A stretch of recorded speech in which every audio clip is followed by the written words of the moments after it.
From the big dance-off to save the rec center, it's the DigiGods.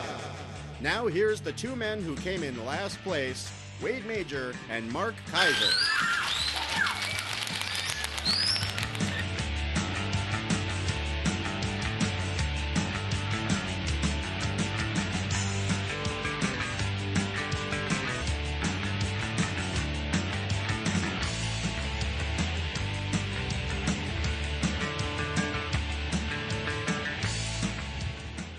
Yeah, the dance-off. That's tailor-made for a Corey quip. Come on, Corey, give us something unbelievably clever. That was sent in by Stuart Moncure. I got nothing for this. All right. Yes. What? Huh? Oh my goodness, you're hot. I mean, I don't. That's not what I meant. Damn. Okay. I take any compliment where I can get it. Yeah. All right. Fine. I was going to make mention of this when I came back from Jordan. That was my. I haven't been overseas in a few years. Are we still talking about this? Why not? Ugh. Okay, so I hadn't been overseas in a few years, so I have not been exposed to the new customs nightmare at least in the international terminal at LAX. Have you experienced this whole thing where it scans your passport and then it does like a retinal scan and then a full body cavity search with the robot arm? And have you been through this whole thing? Yeah, I go to Paris. It's when you go through. There's there's this big ATM looking thing. Yeah, that thing. And that's how you get through. Yeah. That's how you get through the first phase. You still have to see the man who glowers at you and thinks you're a terrorist and punches your stamp and says, "Welcome back to America." Well, the thing that was really disturbing to me was that having been literally on planes and in transit areas for the better part of the previous 25 hours, I wasn't exactly. My appearance was not such that I wanted to have it photographed and then shown to me. That's a pretty horrifying thing to then have this thing snap a photograph of you and then say, "Here, you look like Droopy Dog." I didn't appreciate that. Because how long was that flight?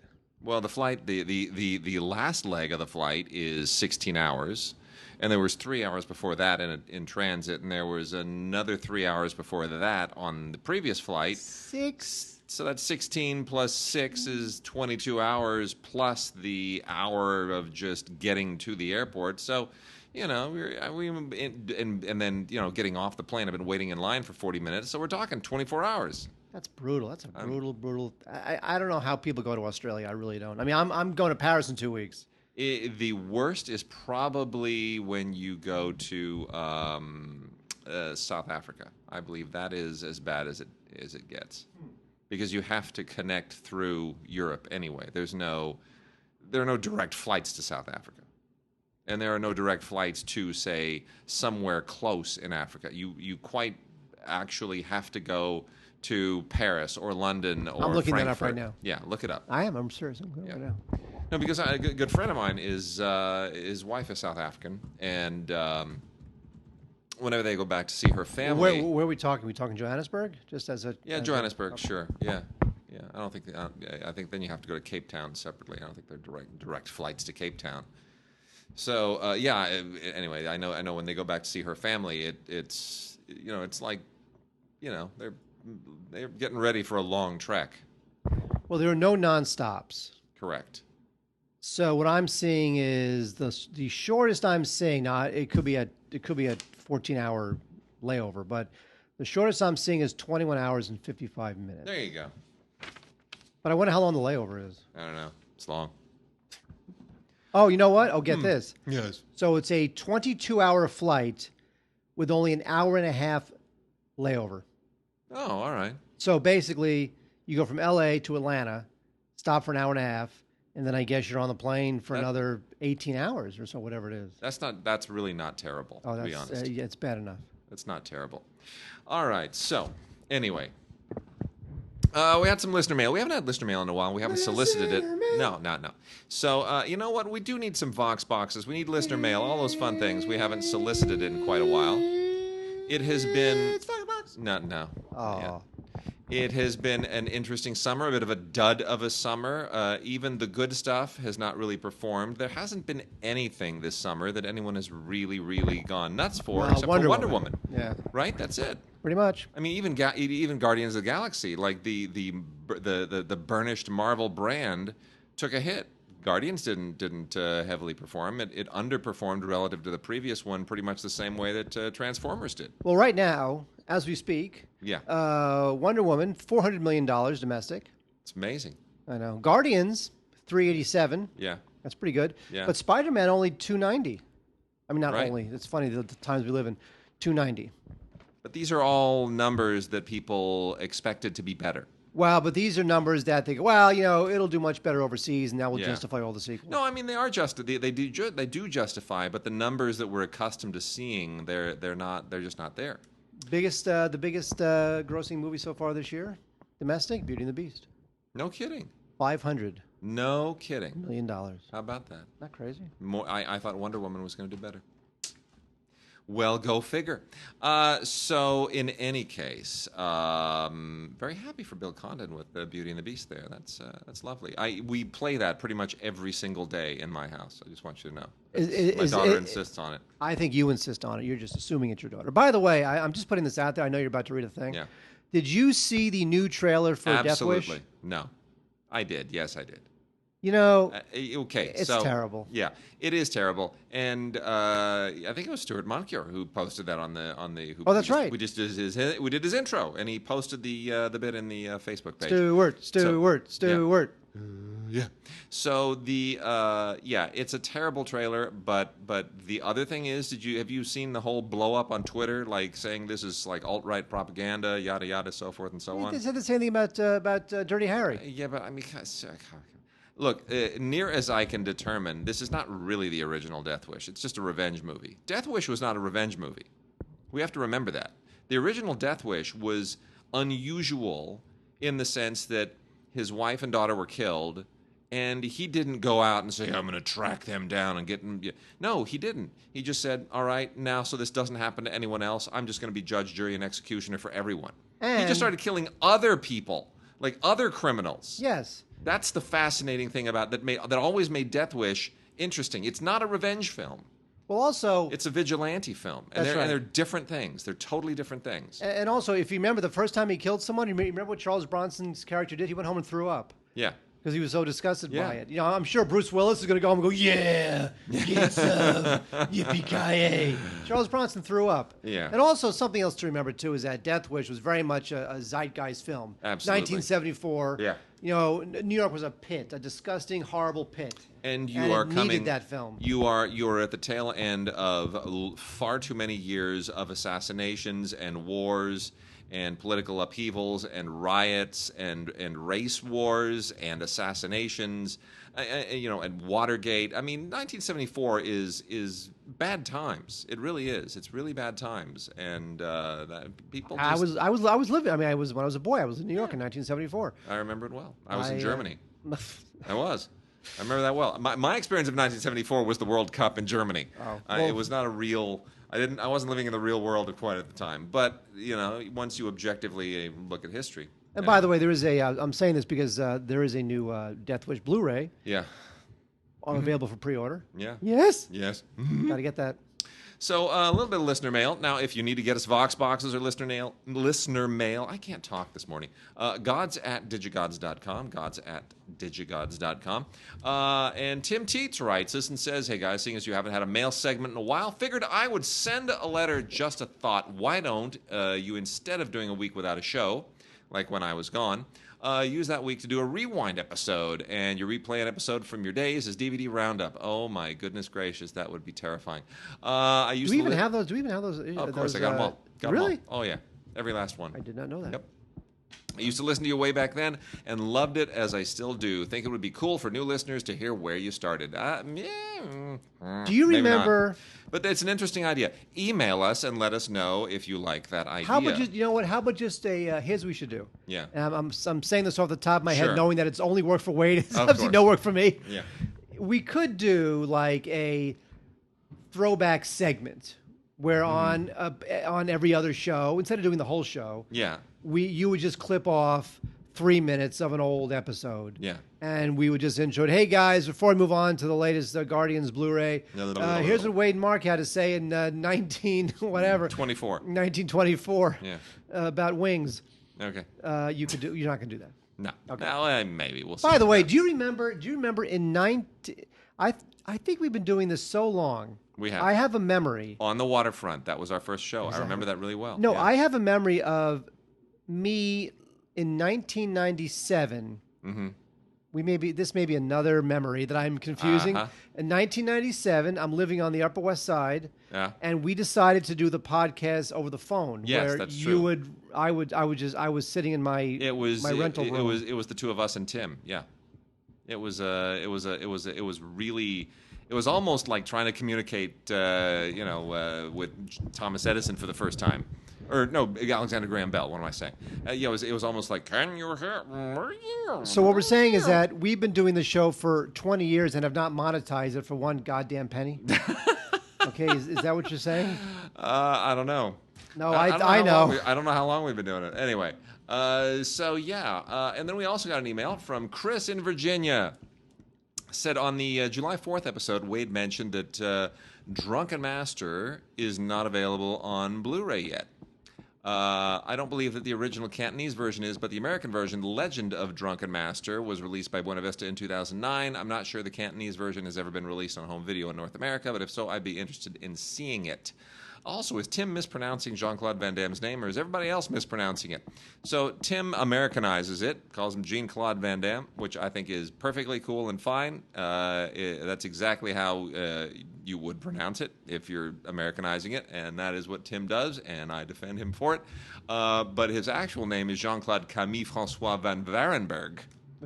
That's his actual real name. I've seen the passport because I checked him in once at Air France 25 years ago. Did you really? Yeah. Oh, look! I was working the first class. Did you know him? No, but I was working at Air France, and I was working the first class check-in, where you get all the celebs every so often. Like Diane Lane. I checked Diane Lane in once, nearly fainted. And of course, here comes Van Damme. And I'm like, oh, open the passport, and you go, well, it's not Van Damme, is it? And then you go. Oh, I thought you meant you checked in Tim. No. I checked in Van Damme. And I remember the thing looking at it, I almost wanted to just go, do you mind if I call you Camille? Do you mind if I call you Johnny Claude? Anyway, so as for for Drunken Master 2, the one that's available is the Miramax version. If you have to see it, if that's the only way to see it, then I guess I just find that cut so badly mutilated and almost unwatchable. It's not the movie in its purest form that I have come to know and love. So anyway. All right, shall we get? You know what? Let me do some kid vid. We've gotten some really interesting. Great, kid vid I can fall asleep. You do that. You fall asleep. Let's do some kid vid, and then we'll jump into everything else. My Little Pony.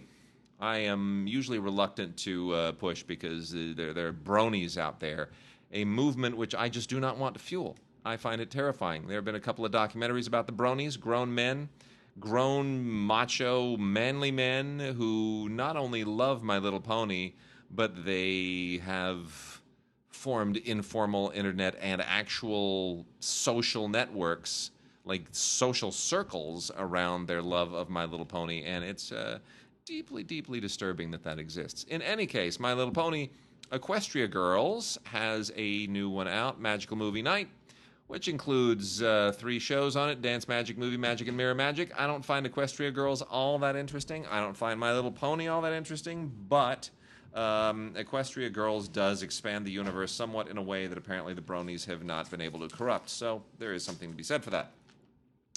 Here's something real cool. DC is finding cool and innovative new ways to exploit both the DC and the Lego brand.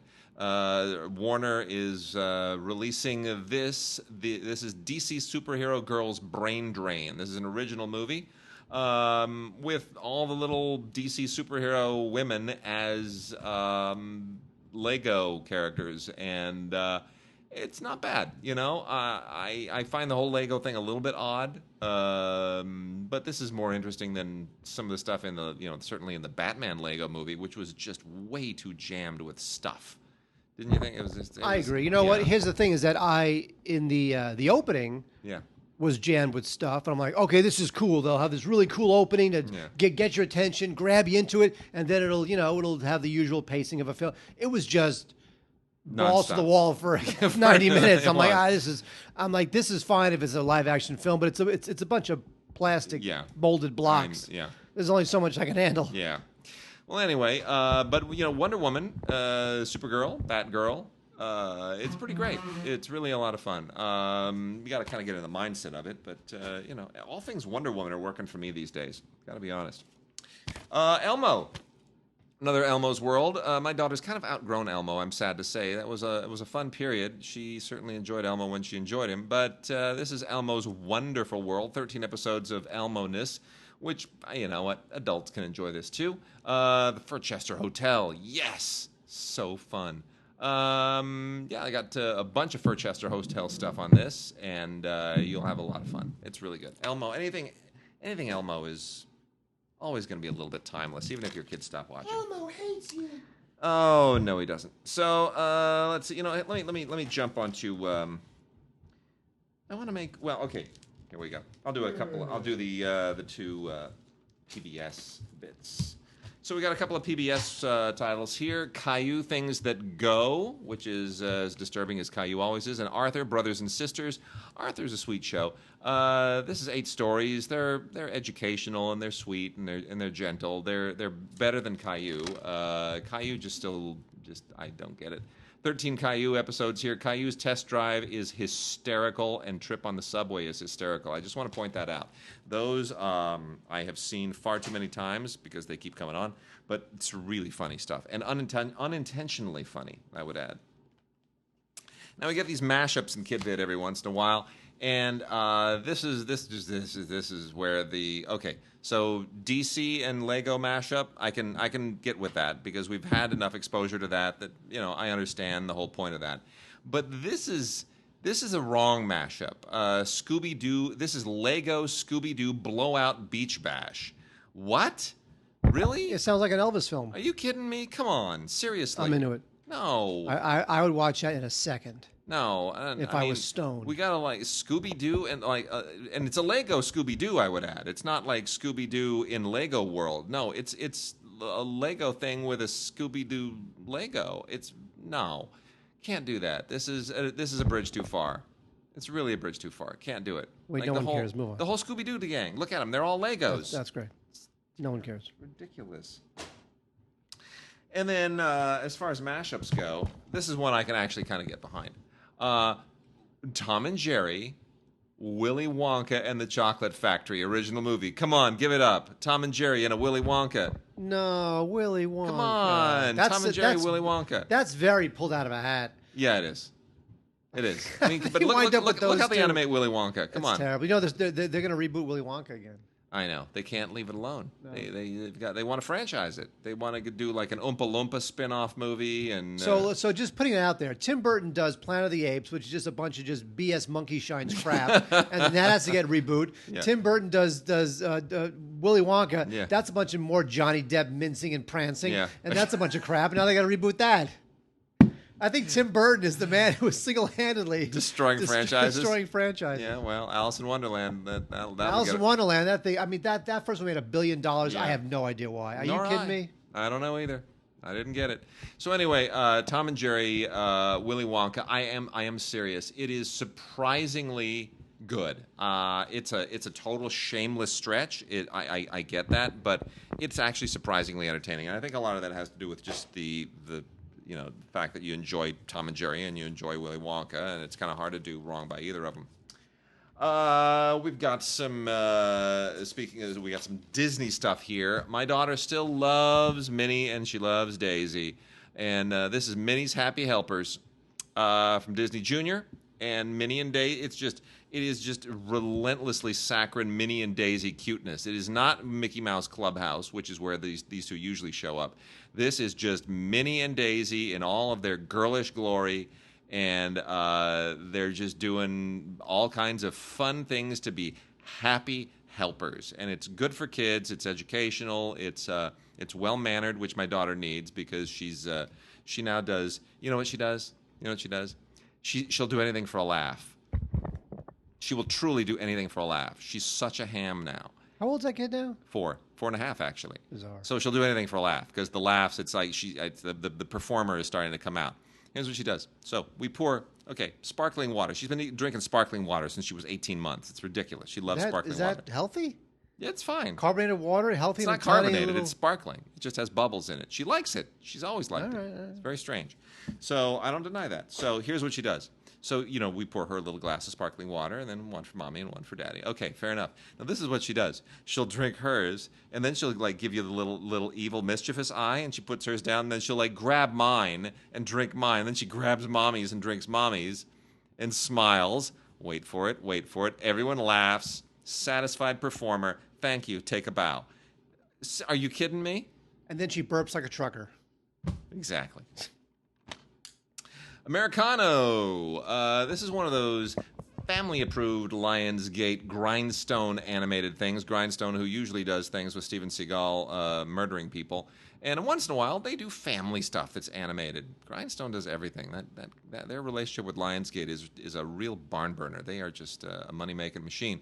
So anyway, this is an okay animated thing. It's not terrible. It's not great. It's got some, Cheech Marin, Edward James Olmos do some voices here. Kate Del Castillo.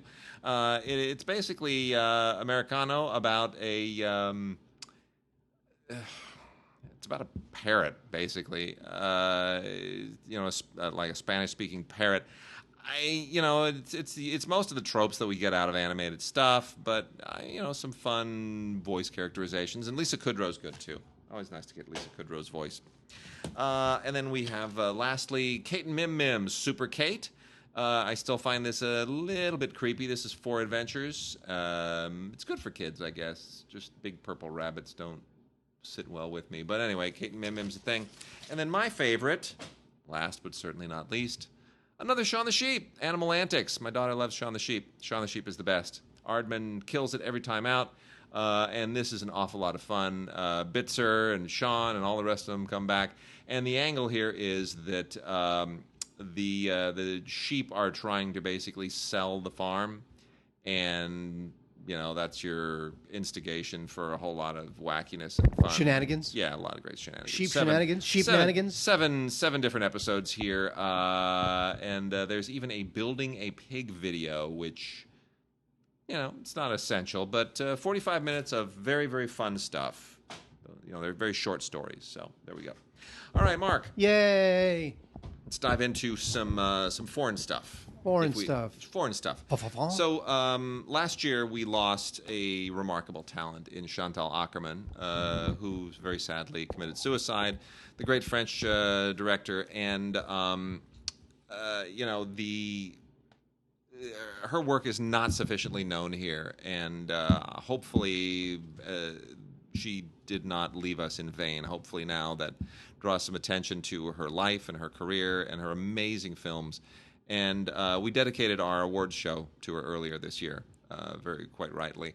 Not just one of the great female directors of all time, but one of the great directors of all time. She really was just amazing. And Icarus Home Video, Icarus Films, have released the hour-long Chantal Akerman by Chantal Akerman documentary, which is where she was asked to do an episode in the Cinema of Our Time series, and basically made it about her, and not in a vain way, not in an egotistical way, but as kind of a fascinating way of approaching artistry and filmmaking as she saw it. And it is really quite extraordinary. It's unlike anything you will ever see. It is very revealing. There's a great vulnerability to her and a great sense of self-deprecation as well. And what it also does is it gives you a great kind of fascinating look at her body of work and her entire philosophy of filmmaking. It's really quite good. And there are clips here, and there's even a very stuff of her when she was very, very young. It's wonderful, and it goes very quickly. It's just an hour in length. Chantal Akerman by Chantal Akerman from Icarus. Really, really delightful, wonderful, and long overdue that this finally comes out. So, very happy with that. Very true, Wade. You know Yep. what we have, Wade, for you What do we now? have? What do we have? We have some Criterion. Yay, baby! Yeah.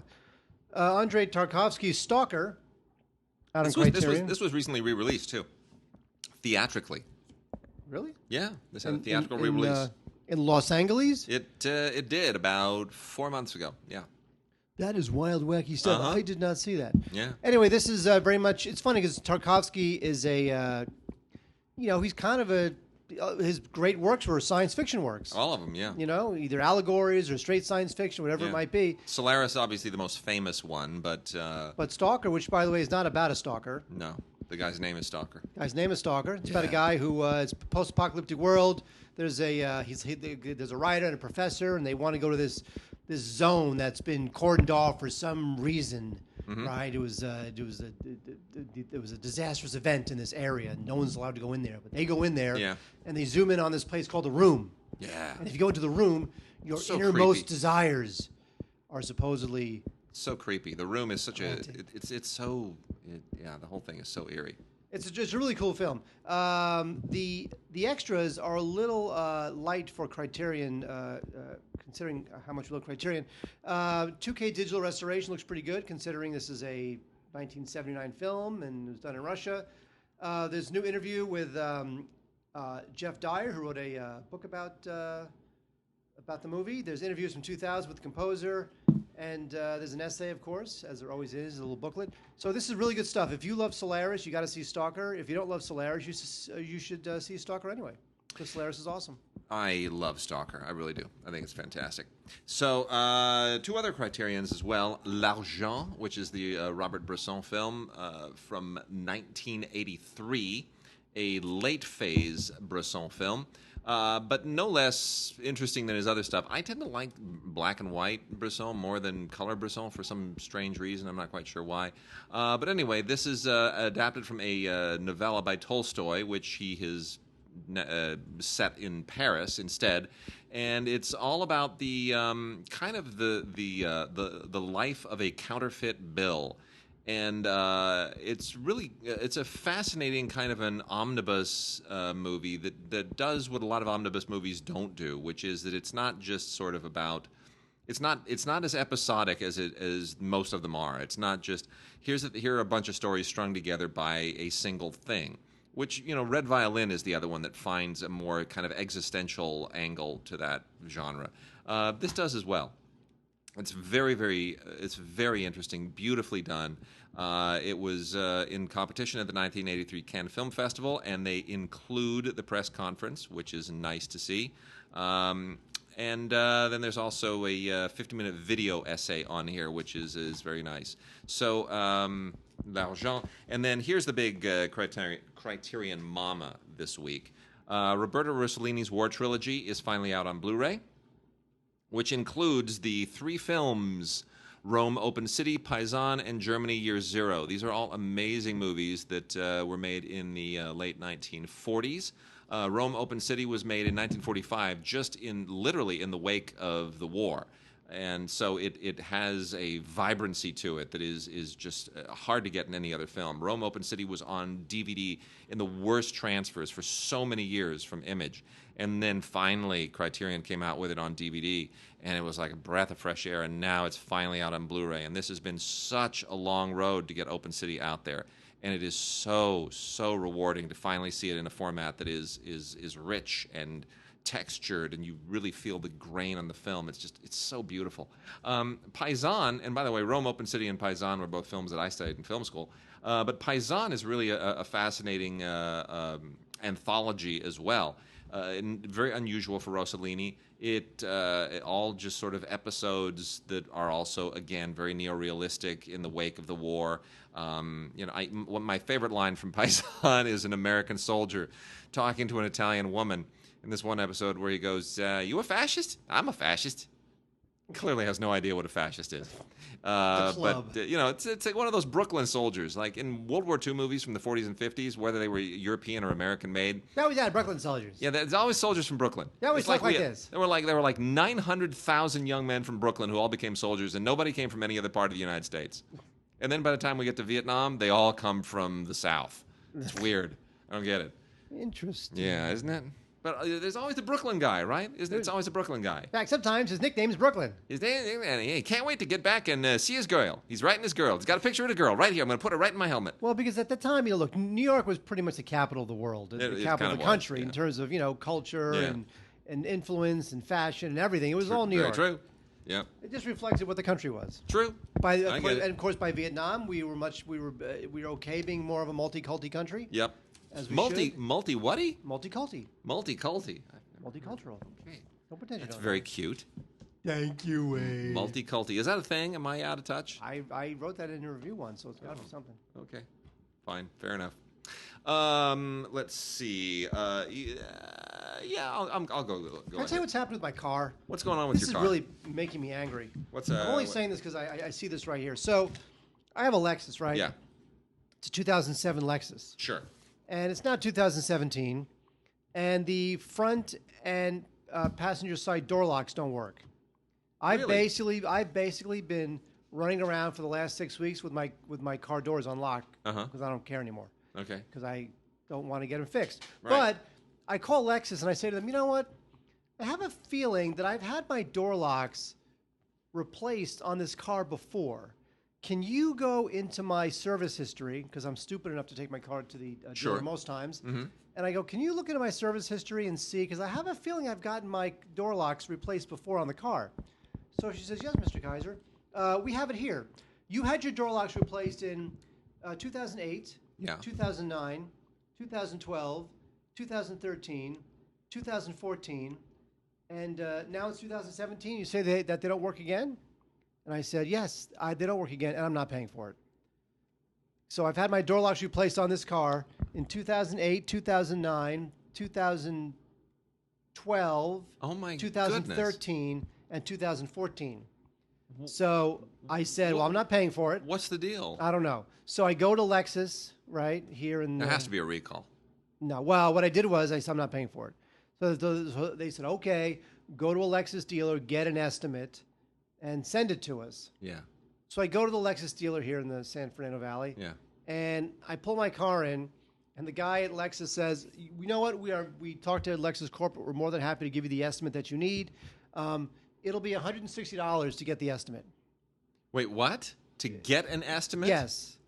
How does that work? And I said, I'm not paying that. So I call corporate, and corporate says, like Lexus Corporate, and they say, well, you pay for the estimate, but then if you save the receipt, we'll reimburse you in 6 to 8 weeks. So I go to the Lexus guy in the San Fernando Valley, and I say, so the idea is that I pay for it, and you reimburse me, and corporate reimburses me in 6 to 8 weeks. So based on that, give my car back, because I'm not going to do this.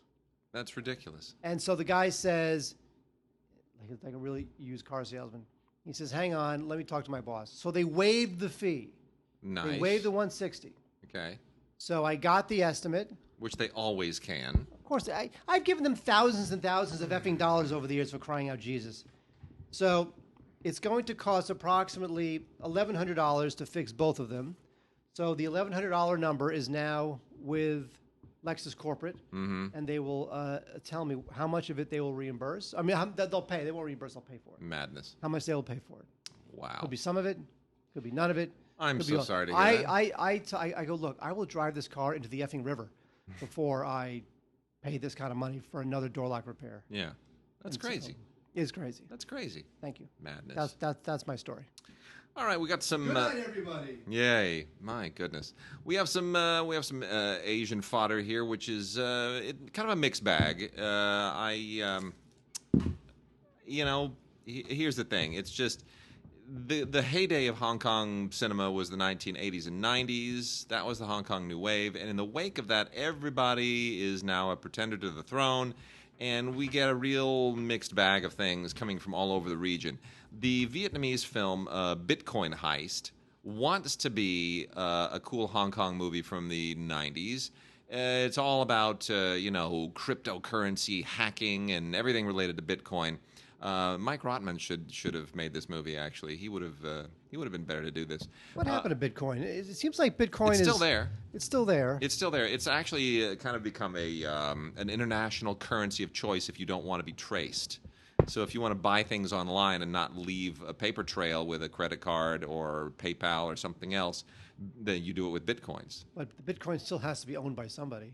Yeah, but I mean, what you do is there are trading sites where you go and you will buy X number of Bitcoins, and then you have a Bitcoin account there, and then they will give you a code that you go elsewhere to buy something with those Bitcoins, and that way it's an untraceable transaction. And then we have the final master from the screenwriter of The Grandmaster, which is really pretty much more of the same. History of Wing Chun takes place in the 1930s, et cetera, really kind of feeding the same, going to the same well and feeding the same audience. Some good action stuff in here, some good fight scenes. No name actors that anybody outside of mainland China would necessarily recognize, but for genre fans, this is perfectly fine and acceptable. What is not fine and acceptable is Jackie Chan's Kung Fu Yoga. This is terrible. Oh my gosh, this is the apocalypse right here. So here's the thing: I've always been amazed that all the American studios are just drooling all over the Chinese market, because there's another country with 1 billion people who already have a huge movie-going culture. Admittedly, you have to compete against a lot of homegrown product, but it makes more sense to go after an English-speaking population of 1 billion people than to go after the population of 1,000 Chinese speakers. That just, Mandarin speakers. That doesn't make a lot of sense to me. So why isn't India on everybody's radar? Well, it is. It's on the Chinese radar. Chinese filmmakers desperately want Indian audiences for their movies as well. They understand this. Apparently we don't. So the solution was, hey, let's get Jackie Chan to do a movie that'll be an Indian co-production. Okay, so they went and they did Kung Fu Yoga. First of all, yoga is not a martial art, and there's actually about 47 seconds of actual yoga in this movie. Like a couple of people do a couple of poses, a couple of sequences, and then that's it. There's no yoga in this movie. This is just an excuse to have a great, big, elaborate, globe-trotting, very, very strange kind of Indiana Jones-ish story. Okay, here's the thing. That spans China and India. Okay. Yes. Kung Fu Yoga, starring Jackie Chan, not interested. No. Kung Fu Yoga, directed by Stephen Chow, that's cool. I would see that. If Stephen Chow wants to do a film called Kung Fu Yoga, I'm in. Good point.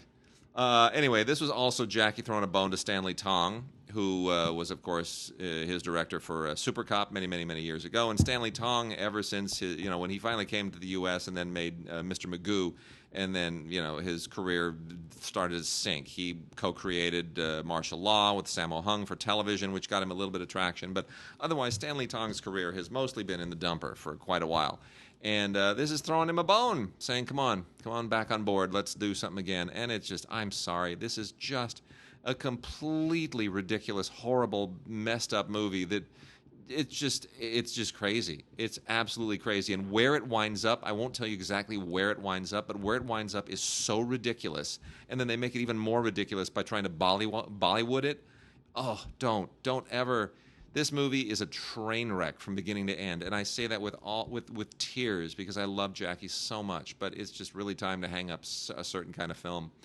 Anyway, there's making of stuff on here, bloopers, a Bollywood dance featurette that is just painful beyond belief.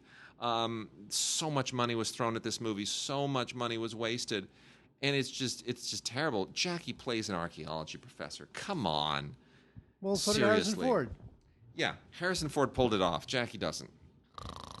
Seriously. Give me So a break. wait, if you love Grudge and you love The Ring and you love Dark Water and you love all those J-horror things, people may not realize that I think the original J-horror film, and please correct me if I'm wrong, The original was kind of Pulse. Yeah, I think it was. This Kurosawa film, not that Kurosawa. Kiyoshi. Yeah. Kurosawa. Yeah. Anyway, there's a computer, and the computer asks you, do you want to meet a ghost? And then there's all these suicides. Yeah. And the city is empty. Mm-hmm. And what's going on? Woo! So it's pretty good. I like this movie. It's it's kind of surreal and a lot of eerie images, and towards the end there's kind of this cool little twist. And so I have a feeling that most people who love the J-horror stuff have not seen Pulse. Mm-hmm. So the good people at Arrow have given us a DVD and Blu-ray combo set with a bunch of good special features, actually. There's even a new interview with Kurosawa himself, not that Kurosawa. Yeah. And so I would definitely check out Pulse if you have not seen it. It gave birth, I believe, to the J-horror trend. It's good stuff. It's all about social media and the this film came out when the internet was sort of not new, but it was newish, and so it was one of the better internet cautionary tales. Yes. As opposed to the net with Sandra Bullock or Cellular with Chris Evans. This is much better. Very true. And then the last three foreign language films that we have here. The first one is a Czech film called Olga Hepnarova, and this is a very disturbing, upsetting film. But it's based in. Well, I'll tell you this. It's the story of a gay woman in Czech Republic, whose family does not accept her, and it follows her very tragic trajectory as a result of that. It's a character study. It is a very it's a disturbing and sad film, but it's also very, very, very well done. Worth checking out. It's been at a few festivals. It was at I believe Berlin. In any case, it was Olga Hepnarova is the film. Very nicely done. Look for the filmmaker to show up elsewhere. And then we have a couple of interesting films here that I'm going to pair together. So the first one is the Country Doctor. Just a really lovely, sweet movie starring François Cluzet, who is one of France's treasures these days. Of course, he was in Intouchables. Remember, François Cluzet was the star of Intouchables, which is an amazing movie, right? American remake, by the way. Yeah, well, hold on. I'm getting there. This is from Icarus Home Video. The Country Doctor is a really, really lovely movie. It's got romance and charm. It's got all those things that you just expect in a really, really good French film. And it just hums. It absolutely hums. It's really, really sweet. Marianne Denicourt co-stars. She's also wonderful. Everything about this is just exactly what you want out of a great French film. Beautifully done by Thomas Lilty, who is the director. Now, that said, then we also have Inseparables, or Inseparables. This is a remake of Untouchables. No, not an American remake. This is an Argentine remake, and it's just not good. Marcos Carnevale is the director, and Argentine movies can be really great, but this is a harbinger of a really, really bad trend, which is a whole slew of remakes around the world once a film is a hit, usually a non-American film, then suddenly everybody's remaking it. So not only is an American remake in the offing with Kevin Hart, which is I can't even Kevin Hart and what's his name? Bryan Cranston. I like Bryan Cranston. But come on, seriously, Kevin Hart and Bryan Cranston. Do you really want to see that pair do a remake? That's just grasping at straws. That's just saying our option's going to expire. Let's just throw a check at who's available. Both these guys. Okay, let's do it.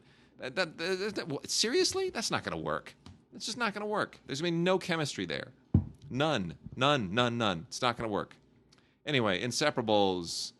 Oh dear, why would they do this? Argentine remake of Untouchables. There's a film that could have been fascinating, but isn't. But kind of isn't. It's funny because the tagline of the film is "How far would you go?" Mm-hmm. And this film, The Dinner, does not go far enough. It's now Oren Moverman. I like Oren Moverman. Very talented writer and director too. Yeah. This is his little situation. And in the film, Richard Gere, Steve Coogan, Rebecca Hall, Laura Linney, right? Yep. Married couple. They have a dinner, fancy restaurant. Yep. And the reason they have a dinner is because the couple's sons have done something unspeakable. And they have to know, they have to decide what to do. One of those movies. They have to decide what to do before the story goes public. Mm-hmm. So that's what, basically the whole thing is at this dinner table. And, you know, if you told me that David Mamet had written this, I'd be like, yes, I'm in. How much like sexual, psychological, moral, ethical dilemmas will be hashed out in that 90 minutes. Oren Moverman, as much as I like him and respect, I think he's terrific. He's not quite that guy. So I feel like the movie didn't quite go. It kind of goes from, you know, debate to a bunch of flashbacks, and then it kind of stalls at the end. And I just feel like it's tough for him to kind of, even with the flashbacks, it's tough to make a dinner conversation, as dramatic as it might be, seem really, give it some momentum, you know? Although the editing is pretty crisp, it kind of keeps it going. He does move the camera a lot, which is nice, because again, you're sitting at a table for a lot of the film. But yeah, and again, there's some raw stuff in here. There's some funny stuff in here. There's some dramatic stuff in here. I just feel like it went halfway there for me. But everybody in it is great. And Richard Gere is having this odd little moment where he's doing these little indie films, including this other thing, Norman. And the thing with Norman is that Norman, that kind of hits upon, there's some anti-Semitism involved in Norman, you know, where he's kind of this, where Richard Gere plays this guy Norman. He's kind of a lonely guy, lives in New York.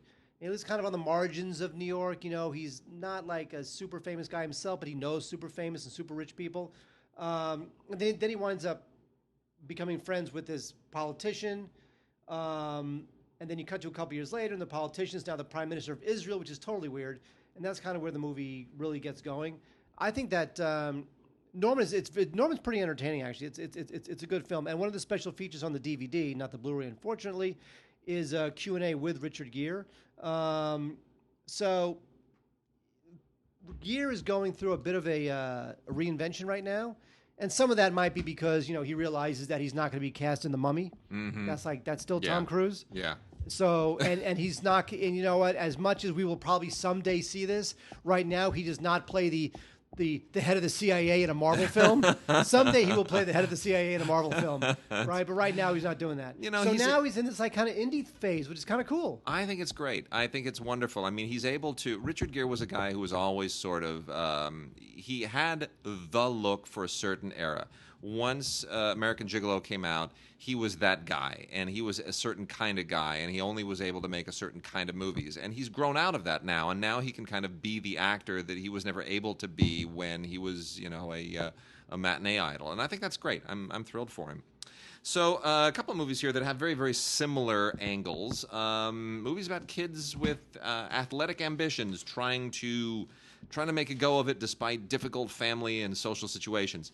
Wolves is on DVD. It's probably the least interesting of the two.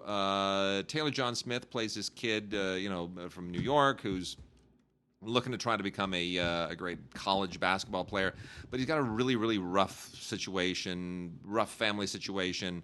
And his father is just a lunatic. Michael Shannon just brings the usual crazy, like he always does, to play this guy's dad, who's an alcoholic, and it's just makes everything difficult. And Bart Freundlich, who wrote and directed this, is a very talented filmmaker. This was an IFC release theatrically, and it should be a better film than it is. I think it's got a lot going for it. I think it's just in some ways a little too familiar. You just don't ever feel like, wow, there's something you've never seen before. You sort of feel like it's all good stuff, but it's all good stuff that's been borrowed from other movies.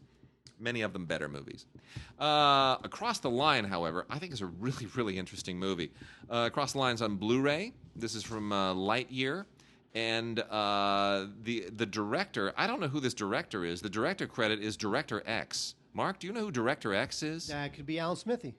No. Anyway, this is about a kid who is he's a very, very talented hockey player, but he's a black kid, right? And, you know, black people aren't supposed to play hockey. What, are you kidding me? Hockey's a white sport. There's that whole thing going on. Anyway, he has a chance to play in the NHL. But he's got, everything that comes. Everything in his life and in his background is rough. Again, this is like, how am I going to go forward with this? Because I got, there's the girl, and there's, all the guys in school, and he's got a brother who's, on the wrong side of the law, and all this stuff is, and then of course the girl has issues, and it's really interesting. There's almost kind of a Moonlight vibe to this in some respects. Not made for an awful lot of money, but really good performances, great cast, and a really interesting story that is allegedly based in fact. So there you go. Yes. Yes. Going in style, Wade. In 1979 there was a film. Yes. Kids love films. Mm-hmm. And there was a film with star George Burns. Yep. And which we all love. Lee Strasberg was in that. Uh-huh. Going in Style. Going in Style. Yep.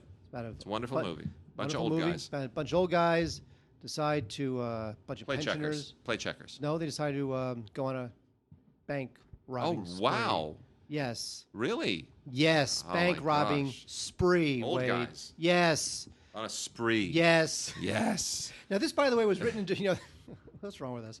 So this was directed by Martin Brest, and Martin Brest he's the guy who did Midnight Run. Yeah. So the 1979 Going in Style is cool.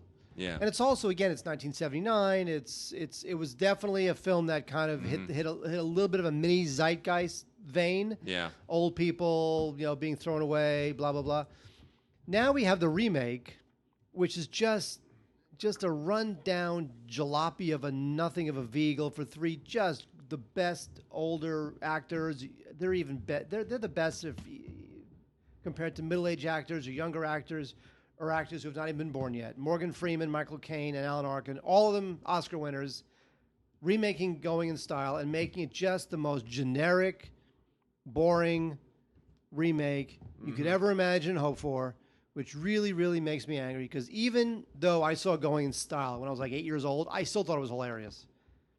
So, yes, the three of them deliver exactly what you want, which is them being awesome because they're awesome, but it's got nothing to. It's just got nothing to say. Unlike the other ones, it's got nothing to say. It's just there's no complexity to it. There's no deeper themes being worked out. It's just, honestly, if you love them, then this is a completely terrific Thursday night rental because you stayed home from work because you're sick and there's nothing else to do.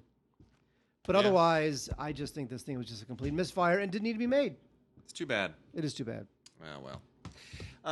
So then our last two new movies this week, and we'll have time for a couple. Oh no, you got something else over there, don't you? I do. Yeah, you do. Oh, it's a bunch of crap. It's Sam Worthington. Yeah, Sam Worthington and his dog Spot star in. That's a local joke. Star in The Hunter's Prayer. So Sam Worthington, we've talked about him before. How he was going to be the franchise king, Avatar, and he did one of the Terminator sequels. He was the man, and then people realized that this guy is just terrible. Yeah. I've never seen somebody just project nothing. He projects no inner life. He projects no emotion. He's just this weird blank slate. It's just totally bizarre. It is. That said, he was almost the new Mad Max. Oh my God! Can you imagine? He was cast before Tom Hardy. What's funny is that and then George Miller woke up one morning and just thought, "What have I done?" But what's funny? That's true. Here's what's funny. Although I love Tom Hardy. I think that guy is like the new effing Brando. That guy, I love that guy. It's great. It's funny how, considering how blankly Tom Hardy played that role, or George wanted him to play that role, Worthington would have been just as good. Like Worthington is just blank. That's just his thing. That's his thing. Yeah. So because really in Fury Road, the least interesting character was Mad Max. True. However, there are moments where he does some really interesting things. I mean, there are moments of vulnerability and surprise, and I don't care. Tom Hardy is the greatest of all time. I just love him. The thing is that we have not heard hide nor hair of a sequel. Well, George Miller does what he wants. He really does. Just this thing was up for 9 Oscars or something. It won like 6 or 7 Oscars. Yeah, it's ridiculous. Yeah, a Mad Max movie. But it's funny how people said when they expanded the Best Picture roster to no more than 10, it would open up the category to movies like Batman and blah blah. Of course, it turns out that it just opened up the category to more low budget films. Yeah. Mm-hmm. But Mad Max is the one. It's the one that made under the wire. It's the Ozploitation movie that made good. So on 4K, our one 4K Ultra HD release this week is Boss Baby. which, CGI movies always look great in 4K. I get it. It's wow, it's splashy and beautiful, and isn't Alec Baldwin funny as the voice of a baby? Yeah, I guess there's a little bit of sort of Trumpian satire in here. It doesn't really come through to the degree that I think a lot of people were reading into the movie. The movie's not designed to be that, but Baldwin kind of makes, he does a little bit of that because he's got his whole Trump thing going. This has a little mini movie on it and a whole ton of extras that aren't really that interesting. There's the Forever Puppy infomercial is on here. And a few other things that are all just behind the scenes stuff. It's not really that interesting of a movie, to be honest. It's a funny bit idea, but it just doesn't sustain for the length of the movie. I don't think they're able to stretch the story out, because it's Stewie, basically. That's the thing, And Yeah, I'm not a Family Guy fan, but I love Family Guy. once you've seen Stewie, you can't really do this, But cookies are for closers. That's funny. Yeah, that's funny, but 95 minutes of this is not funny. So, anyway, and then here are our last two, both of which I'm going to recommend. I know a lot of people railed on Gifted, but I thought Gifted was actually a good, solid film. And I have something good and solid. Yeah, well, I thank you. Let's not go there. But Gifted really caught a lot of unfortunate flack. Here's the thing: Mark Webb had just made 2 Spider-Man movies. Now, this is the guy that made 500 Days of Summer, went into making a couple of Spider-Man movies, the second of which tanked, and had to sort of get his filmmaking back on track. And this is his way of saying, I'm not going to do anything with effects. I'm not going to do any of that. I just want to get back to an ordinary story. And this is a story. Chris Evans plays a guy, and I'm not going to give you any details because there are angles here, raising McKenna Grace, who is a math genius. This girl is amazing. She's a math genius, and he wants her to have a normal childhood. And it is about his struggle to give her a normal childhood, and so that being as extremely bright and genius level as she is does not completely derail her ability to be a kid and have a normal life. And there's something really touching about it. There's some great supporting performances. Octavia Spencer shows up in her usual, I am the wise black woman next door role, which I'm sad that that's what they keep pigeonholing her into. Like when she played God in what was that movie? Oh yeah, it's like good heavens, just let this woman act for a change. Give her something other than a saintly Mother Teresa bearing in a movie. Oh, you mean the Imaginal Negro? Yeah, it's just she's become that character, and she's doing that over and over and over, and she's got to pay the bills too. I don't blame her for taking the work, but would somebody please write this woman a real part? Like, let her be a human being for a change. Give her something flesh and blood. Good grief. But in any case, Lindsay Duncan's in this as well, who I always love. I thought this was a sharp little movie, and it goes along with Little Man Tate and a lot of these movies that are about. I love that movie. Right? It's kind of in the same vein. Kids that are really brilliant and have these parent figures who are trying to give them the best that they can, even though they're not quite on the same level as the kids. I love all that. And then The Ottoman Lieutenant. I thought was a shockingly good movie for Ben Kingsley to show up in and for Josh Hartnett to show up in. This got ripped a little bit as well, but I compared to a lot of other films that deal with Turkey during the First World War, I think this is certainly on the positive side of them. And the history is accurate. It gets a little bit melodramatic. I'm not that familiar with the actress Hera Hilmar, who plays the American woman here, who shows up in this. She's basically got a thing for Josh Hartnett, who plays a doctor. Forget all that stuff. Anyway, but the fact that you're sort of immersed in this political situation that takes place in the Ottoman Empire in Turkey during World War I, that does have roots in history. I thought it was very, very interesting and for the most part quite compelling. Certainly more so than the Christian Bale thing, Star Wars. No, the Armenian genocide thing. Oh, that's from right. a couple weeks ago. The Friedman's daughter, the Ottoman's the Ottoman's couch. No, you know what I'm talking about. Just drawing a blank on it. That was just so unfortunate. But this is a better film. This is a better film, more provocative film, touches on some more sensitive issues. It's more there's more stuff to be debated here. So well worth watching, and especially the actor Michel Huisman. I hope I'm not killing his name, who is really, really quite good. So keep an eye out. And let's see, we got just a little bit left. Let me make mention of just a couple of films here. We got a whole pile of classic films that we're gonna have to get to another time. One that I've delayed for a few weeks because I want to do this justice. Really interesting movie. From 1996. Most of you didn't know this was even made. This was a total underground movie at the time. Really worth calling attention to. It is now out from First Run Features. It's called The Watermelon Woman. And let's give a little bit of history here. So, Watermelon Man, some of you may know, is kind of a legendary blaxploitation era comedy starring Godfrey Cambridge as a black man as a white man who is an incredible racist who wakes up one morning and finds that he's black. Now, Watermelon Man was controversial at the time, still kind of controversial. It's very stylized of the era, so it's very dated, but it's still a really interesting film, and it's probably the most interesting thing Godfrey Cambridge ever did as an actor, primarily known as a comic, really edgy comic, amazing talent, but that's Watermelon Man. Okay. And we're talking Melvin Van right, Peebles. correct. Directed by Melvin Van Peebles. So, Watermelon Woman means to reference that. And this is quite an interesting. This was made 20 years ago, mind you. 1996 was 20 years ago. So we're talking about, when we talk about an era when, it's sort of now in terms of LGBT awareness, it's, this is literally halfway between Stonewall and now. Okay, so there's a continuum here. And what this is basically, this is directed by a black woman who is gay. The first such film that was ever directed at that point. This came right in the middle of New Queer Cinema.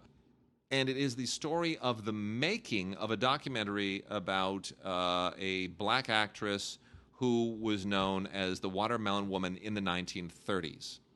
Now, there's a really fascinating approach to this, and it is an unusual movie, and it is a gritty film, and it's a really, really compelling and interesting film in so many ways. One of the great indies of the 90s of this period, and that's why I'm loath to say that you should sort of class this as new queer cinema, because so many of those films are sort of pigeonholed as strictly for gay film festivals and things like that. But just as an indie film, and especially an indie film by a woman from the 90s that you've never heard of, a great period in particular for independent black cinema, I think it's really worth paying attention to. And then lastly, Michael Curtiz, The Breaking Point. This is a terrific Michael Curtiz movie on Criterion, on Blu-ray from 1950. It's getting in later in Michael Curtiz's career as a filmmaker, but he's still making really, really interesting movies. And The Breaking Point is really kind of an amazing. It's sort of like his last great movie in many, many regards. Fantastic black and white cinematography, great performance by John Garfield, who plays this captain of a charter boat and makes a decision a very dangerous and risky decision for financial purposes, and that's the setup of this thing. And some great performances here. Patricia Neal shows up. It's really quite interesting. It is it's got source material, and I won't tell you about the source material because that'll give everything away. But the legacy of this, what it's based on, that's part of the extras as well. Watch all the extras, all of them. There's some really interesting stuff on here. Julie Garfield, who is the daughter of John Garfield, does a little tribute to her dad. And there's a thing on here from the Today Show that really kind of makes it all. So I'll tell you nothing else about that. But watch the Today Show piece after the movie. That's what you want to do. So anyway, but suffice to say, there was a previous film that this is. Well, I won't say anymore. Just see it. Michael Curtiz's The Breaking Point on Blu-ray from Criterion. Very interesting pedigree. But watch the movie first, and then inform yourself of the pedigree. Then watch the extras, and Then I watch think the movie again. And then I think you'll be really surprised. Then quit your job to watch it a That's third right. time. That's right. That's what I want you to do. All right, with that, we are done for this week. No. So go ahead, send us your Vox boxes and emails. Let's get that ramped up again. Gods@digigods.com. We'll see you next week.